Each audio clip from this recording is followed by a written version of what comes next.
Welcome to Rohini's Law and Justice Journal. Lawyer, advocate. இந்த ரெண்டு டேர்ம்ஸும் ஒன்னா இல்ல வேறையா? என்னைக்காவது நம்ம திங்க் பண்ணி பார்த்திருக்கோமா? இந்த ரெண்டு டேர்ம்ஸ்க்கும் இருக்கிற வித்தியாசம் என்னங்கிறது லீகல் ஃபீல்ட்ல இருக்கிறவங்களுக்கு தெரியும். ஆனா ஒரு காமன் மேனுக்கு தெரியாது. இப்ப இந்த ரெண்டு டேர்ம்க்கும் என்ன வித்தியாசம் அப்படிங்கறத பார்க்கலாம். லாயர் அப்படின்னா எல்எல்பி கோர்ஸ் முடிச்சு அந்த டிகிரி சர்டிபிகேட் வச்சிருக்கிறவங்கள நம்ம லாயர்னு சொல்வோம். இந்த லாயரால ஒருத்தருக்கு லீகல் அட்வைஸ் கொடுக்க முடியும். பட் ஆனா கோர்ட்ஸ்ல போய் அவங்க கிளைண்ட்டை ரெப்ரசன்ட் பண்ண முடியாது. அட்வொகேட் அட்வொகேட்னா யாரு?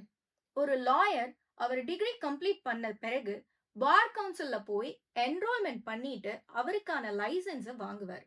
இந்த லைசன்ஸ் கிடைச்சதுக்கு அப்புறம் தான் அவர் கோர்ட்ல போய் அட்வொகேட்டா அவரோட கிளைண்ட்ஸை ரெப்ரசன்ட் பண்ண முடியும். இதுதான் ஒரு அட்வொகேட்க்கும் லாயருக்கும் இருக்கிற வித்தியாசம். Every advocate is a lawyer, but all lawyers are not advocates. இந்த வித்தியாசம் உங்களுக்கு புரிஞ்சிருக்கும்னு நம்புறேன். If you like this video, please like, share and subscribe. Thank you.